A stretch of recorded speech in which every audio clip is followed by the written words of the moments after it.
कुरान मजीद में अल्लाह ताला ने बनी इसराइल के एक खास गिरोह का जिक्र फरमाया है जिन्हें अस्हाबे सब्त कहा जाता है। ये वो लोग थे जो समुंदर के किनारे एक बस्ती में आबाद थे। अक्सर मुफस्सिरीन के नजदीक ये बस्ती एला कहलाती थी जो बहरे कुलजम के साहिल पर वाक़े थी। अल्लाह ताला ने बनी इसराइल पर खास अहकाम नाजिल फरमाए थे। उन्हीं अहकाम में से एक हुक्म सब्त यानी हफ्ते के दिन से मुताल्लिक था। सब्त के दिन उन्हें दुनियावी कामों से, खुसूसन मछली के शिकार से सख्ती के साथ मना किया गया था। ये दिन उनके लिए इबादत, इताअत और अल्लाह की याद के लिए मखसूस था। अल्लाह ताला ने उनकी आजमाइश के लिए एक अजीब इंतजाम फरमाया। हफ्ते के दिन समुंदर में मछलियां कसरत से जाहिर होती, सतह आब पर आ जाती जैसे खुद शिकार होने के लिए आ रही हों, और बाकी दिनों में खास तौर पर इतवार से जुम्मा तक वो मछलियां नापैद हो जाती। ये वाज़ेह इम्तिहान था। शुरू में कुछ लोग सब्र करते रहे, लेकिन आहिस्ता आहिस्ता नफ्स और लालच ने गलबा पा लिया। उन्होंने अल्लाह के हुक्म को तोड़ने के लिए हीला ईजाद किया। वो हफ्ते के दिन समुंदर में गड्ढे खोद देते या जाल लगा देते ताकि मछलियां खुद ब खुद उनमें दाखिल हो जाएं। फिर इतवार के दिन वो कहते, हमने तो हफ्ते के दिन शिकार नहीं किया, हमने तो मछली इतवार को पकड़ी है। ये हीला दरअसल अल्लाह को धोखा देने की कोशिश थी, हालांकि अल्लाह दिलों के भेद जानने वाला है। वक्त के साथ बस्ती के लोग 3 गिरोहों में तकसीम हो गए।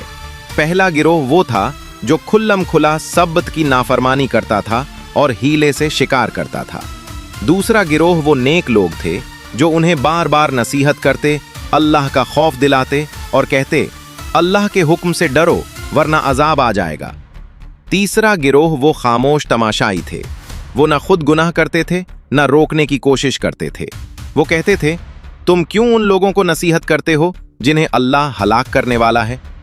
नेक लोग जवाब देते, हम ये नसीहत अल्लाह के हुजूर उज़्र के लिए कर रहे हैं और शायद ये लोग डर जाएं। नाफरमानों ने हद पार कर दी और मुसलसल सरकशी पर उतर आए तो अल्लाह का फैसला आ गया। कुरान कहता है, कूनू क़िरदतन खासिईन, जलील बंदर बन जाओ।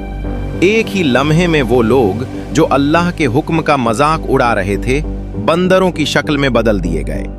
न वो बोल सकते थे न अपने अंजाम को रोक सकते थे। वो चंद दिन जिंदा रहे, अपने अजीजों को पहचानते थे मगर अजीज उन्हें नहीं पहचान सकते थे। फिर वो सब हलाक कर दिए गए। अल्लाह ताला ने नसीहत करने वालों को बचा लिया और जालिमों को इबरत का निशान बना दिया।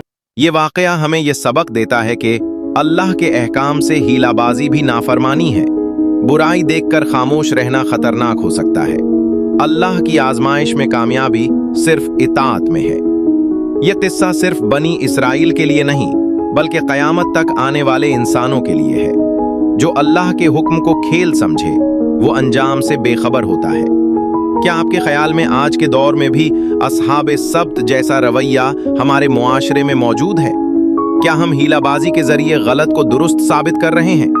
कमेंट में अपनी राय जरूर लिखें, हम आपके जवाब पढ़ना चाहते हैं। अगर ये वीडियो आपको सोचने पर मजबूर कर गई हो या आपके दिल को छू गई हो तो वीडियो को लाइक करें और ऐसी ही सबक आमोज कुरानी और हकीकी कहानियों के लिए चैनल को सब्सक्राइब करें और बेल आइकॉन को भी दबाएं ताकि कोई नई वीडियो आपसे रह न जाए। अल्लाह हमें हीलाबाजी से बचाए और सच्ची इताअत की तौफीक अता फरमाए। आमीन।